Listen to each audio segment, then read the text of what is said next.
N'hésitez pas à liker la vidéo si elle vous plaît et si vous êtes nouveau sur la chaîne, n'oubliez pas de vous abonner et d'activer la notification pour ne rater aucune de nos prochaines vidéos.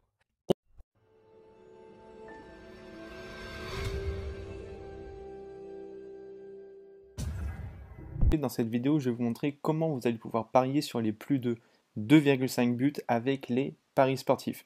Comme d'habitude, avant de commencer la vidéo, je vous invite à la liker, la partager, vous abonner à la chaîne YouTube et activer la petite cloche de notification juste en dessous de cette vidéo. Alors, pour pouvoir jouer les plus de 2,5 buts dans le match, c'est très simple, je vais vous partager les 7 conseils que j'applique pour sélectionner mes matchs et placer mon plus de 2,5 buts dans le match. Alors, le premier conseil, c'est que les deux équipes marquent dans plus de 70% des matchs. Pourquoi? Tout simplement parce que nous, on ne veut pas qu'il y ait qu'une seule équipe qui marque 3 buts. Nous, on veut que les deux équipes marquent, donc que les deux équipes marquent des buts et se prennent des buts. Comme ça, ce sera beaucoup plus simple pour nous d'atteindre justement la barre des 3 buts dans le match. Le deuxième conseil que je peux vous proposer, c'est tout simplement regarder la moyenne de buts marqués et encaissés par chaque équipe, d'accord? Donc quand vous allez regarder la moyenne des deux équipes et que vous allez avoir justement la moyenne de buts annoncés pour le match, il faut qu'il se rapproche le plus possible de 2,5. Je vais vous expliquer tout ça, vous inquiétez pas après, dans un exemple. Ensuite, le troisième conseil que je peux vous partager, c'est regarder la dynamique des deux équipes. C'est-à-dire que sur les 5 derniers matchs, regardez un petit peu leur ratio entre victoire, match nul, défaite. Le quatrième conseil que je peux vous partager, c'est notamment regarder les compositions des deux équipes. Effectivement, pour avoir beaucoup de buts, il faut avoir les meilleurs joueurs sur le terrain, les meilleurs attaquants. Et si, en l'occurrence, il manque un attaquant qui plante beaucoup de buts dans les différents matchs, et bien là, s'il n'est pas là pour ce match alors que vous placez le plus de 2,5 buts dans le match, ça va être compliqué pour vous et pour l'équipe d'atteindre les 3 buts dans le match. Le cinquième conseil que je peux vous partager, c'est jouer sur les marchés de masse, tout simplement parce que là, en l'occurrence, pour les marchés de masse, c'est plus la liquidité qui va rentrer en jeu, parce qu'avec une grosse liquidité sur un type de pronostic, par exemple plus de 2,5 buts dans le match, eh bien les cotes vont énormément varier, ce qui va vous permettre justement d'avoir des cotes beaucoup plus intéressantes pour placer vos plus de 2,5 buts dans le match. Le sixième conseil que je peux vous partager, c'est qu'il faut entre 2 et 3 matchs sur les 5 derniers matchs joués par l'une des deux équipes au minimum en dessous des moins de 2,5 buts dans le match. Tout simplement car en faisant ceci, la probabilité que votre futur match, votre futur pronostic se termine par plus de 2,5 buts dans le match sera beaucoup plus importante. Alors, vous allez me dire, bah, Maxime, tu fais une vidéo sur les 7 conseils à appliquer pour jouer les plus de 2,5 buts dans le match, et là sur l'écran il n'y en a que 6. Alors, pourquoi? Tout simplement parce que le septième, c'est la première fois que vous allez en entendre parler, c'est la première fois que vous allez le voir sur YouTube. C'est tout simplement un tableau que j'ai personnellement créé qui va retracer sur les 6 dernières saisons le nombre de matchs qui se sont terminés par plus de 2,5 buts dans le match lors de chaque journée des championnats les plus médiatisés. Je m'explique, je vais vous montrer. Là, vous voyez, j'ai créé un tableau qui va venir référencer la Première Ligue, la Championship, donc ça c'est la deuxième division anglaise, Bundesliga 1, Bundesliga 2, la première division espagnole, la deuxième division espagnole, la Serie A italienne, Série B, Ligue 1, Ligue 2, la Première Ligue turque et la Première Ligue portugaise. Et donc, depuis 2013-2014, ce que j'ai fait, c'est que j'ai tout simplement référencé tous les matchs où il y a eu plus de 2,5 buts dans le match. D'accord? Donc, à la fin, ça va nous donner une moyenne de matchs par saison que j'ai décidé de retranscrire par une moyenne de matchs par journée. Donc, en fait, là, vous allez savoir en moyenne combien il y a de plus de 2,5 buts dans le match pour chaque journée de championnat, dans les championnats qui sont pour moi les plus médiatisés. Donc là, ce qu'on va faire, c'est qu'on va prendre un exemple de match pour la 28e journée en Ligue 1 pour justement illustrer mes conseils que je vous partage pour pouvoir placer vos plus de 2,5 buts dans le match. Donc là, ce qu'on va faire, c'est qu'on va partir sur le match entre Rennes et Montpellier qui s'est terminé par 5-0. Donc le premier conseil, c'est regarder si les deux équipes marquent à peu près dans plus de 70% de leur match. Donc on va regarder les tête-à-tête et on peut voir que pour Rennes, c'est le cas. Rennes marque très très souvent dans leur match et pour Montpellier, c'est exactement la même chose.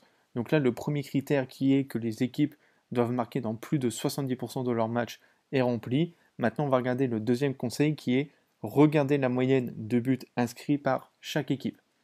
Donc pour savoir ça, c'est très simple, vous allez dans classement, dans plus ou moins de buts pour les deux équipes. Donc là, on peut voir que en moyenne, donc en global, à chaque fois que Montpellier joue, que ce soit à domicile comme à l'extérieur, il y a une moyenne de 2,5 buts dans le match. Okay, pour Rennes, on peut s'apercevoir qu'il y a une moyenne de 2,2 buts par match. Donc là, ce qui va nous intéresser le plus, c'est de regarder la moyenne de buts à domicile par match pour Rennes et la moyenne de buts à l'extérieur par match de Montpellier. Donc à domicile, on peut voir que à chaque fois que Rennes joue chez eux, il y a une moyenne de buts de 2,8. Ensuite, à l'extérieur pour Montpellier, à chaque fois que Montpellier se déplace, il y a une moyenne de buts de 2,4. Donc là, quand on sait que à chaque fois que Rennes joue à domicile, il y a une moyenne de 2,8 et à chaque fois que Montpellier se déplace, il y a une moyenne de 2,4, nous avons une moyenne annoncée pour ce match qui est de 2,6, ce qui est plus que notre pronostic, plus de 2,5 buts dans le match. Donc là, le deuxième critère, le deuxième conseil que je vous partage, de regarder la moyenne de buts à domicile et à l'extérieur pour les deux équipes, elle est remplie. Donc maintenant, on va regarder le troisième conseil qui est de regarder la dynamique des équipes, donc les victoires, les matchs nuls et les défaites en Ligue 1, d'accord, parce qu'il va y avoir de la Coupe de France, de la Coupe, etc. C'est pas ce qui nous intéresse. Nous, ce qui nous intéresse, c'est uniquement le championnat français. Donc là, quand on regarde les matchs de Rennes, c'est très simple. En Ligue 1, ça reste sur une victoire 2-0 contre Toulouse, ça reste sur une victoire contre Nîmes, une défaite à l'extérieur à Reims, un match nul contre Brest 0-0 chez eux, et une défaite 1-0 à Lille. Ensuite, quand on regarde les résultats de Montpellier en championnat, c'est tout simplement une victoire 3-0 chez eux, une défaite 1-0, une défaite 1-0 contre Monaco, une victoire chez eux contre Saint-Etienne 1-0 et un match nul 1-1 chez eux contre Metz. Donc là, on peut voir que en termes de dynamique, 1, 2, 3, 1, 2, 3. Donc là, on peut voir qu'en termes de dynamique, eh bien, Rennes est beaucoup plus intéressant que justement Montpellier, que ce soit en victoire, en match nul et en défaite en championnat. Ensuite, pour le quatrième conseil qui est de regarder les compositions d'équipe pour voir si justement il n'y a pas des joueurs importants, que ce soit pour l'équipe à domicile ou l'équipe à l'extérieur qui est absent, et bien là c'est très simple, pour ce match, on peut s'apercevoir que les joueurs qui sont absents du côté de Rennes sont tous des joueurs qui sont absents depuis un petit moment. Donc Rennes a su justement remodifier son schéma tactique, sa composition d'équipe, etc. vis-à-vis de ceci. Et ensuite, du côté de Montpellier, c'est très simple, ce sont aussi des joueurs qui sont absents depuis un petit moment. Et donc là, c'est exactement la même chose pour Rennes. Ensuite, pour le cinquième conseil, c'est très simple, c'est jouer sur les marchés de masse. Donc là, la Ligue 1, c'est très simple, c'est un marché de masse puisqu'il y a beaucoup d'argent qui transite. Il y a aussi beaucoup de médiatisation autour de la Ligue 1. Donc effectivement, le match entre Rennes et Montpellier pour la 28e journée de Ligue 1, c'est un marché de masse. Ensuite, ce qu'on va faire, c'est on va regarder s'il y a eu 2 voire 3 matchs qui se sont terminés par moins de 2,5 buts dans le match pour les deux équipes. Donc là, on va commencer à regarder Rennes. Donc Rennes sur leurs 5 derniers matchs en Ligue 1. Ici 2-0, donc il n'y a pas eu plus de 2,5 buts dans le match. Ici 2-1, donc 3 buts, oui. Là 1-0, non. 0-0 non plus. Et 1-0 à Lille non plus. Donc là, on peut s'apercevoir que sur les 5 derniers matchs de Rennes, il n'y a eu que le 2-1 qui s'est terminé par plus de 2,5 buts dans le match. Donc le sixième critère est bon du côté de Rennes. Ensuite, si on regarde du côté de Montpellier, 3-0. Donc là, c'est pas bon puisqu'il y a eu plus de 2,5 buts dans le match. Ici, 1-0, c'est bon. 1-0, c'est bon aussi. 1-0, c'est bon aussi. Et 1-1, c'est bon aussi. Donc là, on peut s'apercevoir justement que sur les 5 derniers matchs de Montpellier, que ce soit à domicile comme à l'extérieur, il y a eu une seule fois un match qui s'est terminé par plus de 2,5 buts dans le match. Donc le sixième conseil est bon aussi à prendre en considération. Et donc pour terminer avec le septième conseil qui est tout simplement d'utiliser mon tableau. Grâce au tableau, on sait que par journée en Ligue 1, il y a une moyenne de 4,7 matchs qui se terminent par plus de 2,5 buts dans le match. Là, on est clairement dedans. Donc personnellement, je vous invite fortement à mettre en place les 7 conseils que je vous partage pour justement placer vos plus de 2,5 buts dans le match. Donc maintenant, nous allons voir ensemble comment vous allez pouvoir optimiser votre plus de 2,5 buts dans le match. Alors, il y a plusieurs physionomies qui peuvent justement arriver dans un match. C'est par exemple un but qui arrive tôt dans le match, ensuite un but qui arrive justement vers la moitié de la première mi-temps et un but qui peut arriver à la fin de la première mi-temps. Donc là, personnellement, on va partir justement s'il y a un but qui arrive tôt. Donc quand je dis tôt, c'est avant la 20e minute de jeu.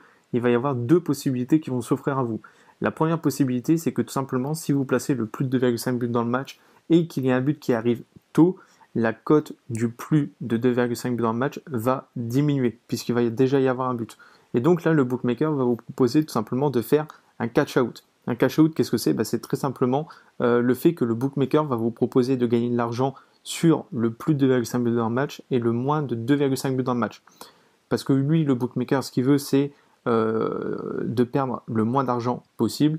Donc là, il va vous dire, d'accord, tu as pris le plus de 2,5 buts dans le match, il y a un but qui est arrivé rapidement dans le match. Donc, ce que je te propose, c'est tout simplement d'être en bénéfice sur le plus de 2,5 buts dans le match et le moins de 2,5 buts dans le match. Mais par contre, tu gagneras moins que si il y avait plus de 3 buts dans le match. Et ensuite, la deuxième possibilité qui va s'offrir à vous, c'est tout simplement de laisser courir votre plus de 2,5 buts.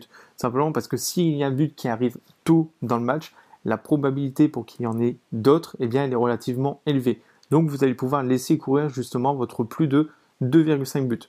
Ensuite, s'il y a 2 buts en première mi-temps, là encore c'est exactement la même chose. Vous avez deux possibilités. Soit vous utilisez le cash-out que le bookmaker va vous proposer. Donc là en l'occurrence, il sera beaucoup plus intéressant d'utiliser le cash-out ici s'il y a un deuxième but en première mi-temps que si justement il y a un but qui arrive tôt en première mi-temps. Et ensuite, la deuxième possibilité qui est exactement la même, c'est de simplement laisser courir votre plus de 2,5 buts dans le match. Parce que là encore, si il y a 2 buts en première mi-temps et que vous avez joué le plus de 2,5 buts dans le match, eh bien là c'est exactement la même chose. La probabilité pour qu'il y ait un nouveau but en deuxième mi-temps va être relativement élevée. Mais par contre, il se peut qu'une équipe marque rapidement dans le match et ensuite il n'y ait plus rien. Donc là, vous avez l'exemple typique, le match Toulouse-Rennes. Vous avez Rennes qui marque à la 3e minute de jeu et après, plus rien.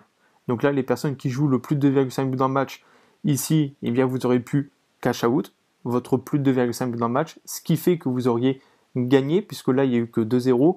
Mais en cash outant, c'est très simple. S'il y a plus de 2,5 buts dans le match, vous gagnez de l'argent. S'il y a moins de 2,5 buts dans le match, vous gagnez de l'argent aussi. Donc là, si vous avez cash out ici, c'était très bien. Et pour les personnes qui ont laissé courir justement le plus de 2,5 buts dans le match, le deuxième but est arrivé relativement très tardivement. Il est arrivé à la 83e minute de jeu, juste ici. Donc là, si vous cash outez, vous aurez été en négatif, mais vous auriez perdu beaucoup moins d'argent que si vous avez attendu justement la fin du match pour voir un troisième but. Donc l'avantage d'utiliser le cash out avec les paris sportifs, c'est que vous allez pouvoir justement éviter ce type de scénario, c'est-à-dire un but qui arrive très tôt dans le match, ce qui est très avantageux pour votre plus de 2,5 buts dans le match, sauf que là, pour le match entre Toulouse et Rennes, le match se termine par 2-0, puisque après il n'y a plus rien en termes de but dans le jeu, et le dernier but arrive justement à la 83e minute. Donc personnellement, je vous invite tout le temps à sécuriser vos pronostics. Là, si vous souhaitez sécuriser votre pronostic, votre pari sportif avec le plus de 2,5 buts dans le match, c'est très simple, utilisez le cash out.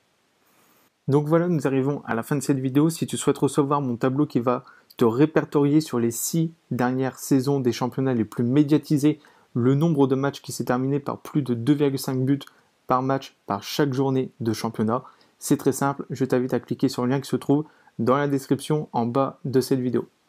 Ensuite, si tu veux recevoir 4 vidéos qui sont totalement gratuites te montrant comment gagner 50 € par jour avec un capital de 100 € avec les paris sportifs, je t'invite à cliquer sur le petit i comme information qui vient d'apparaître juste au-dessus de ton écran.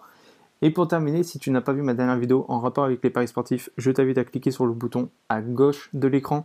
Et si tu n'es pas encore abonné à la chaîne YouTube, je t'invite à cliquer à droite de l'écran. Sur ce, je te souhaite une bonne journée et on se dit à la prochaine pour une nouvelle vidéo sur YouTube.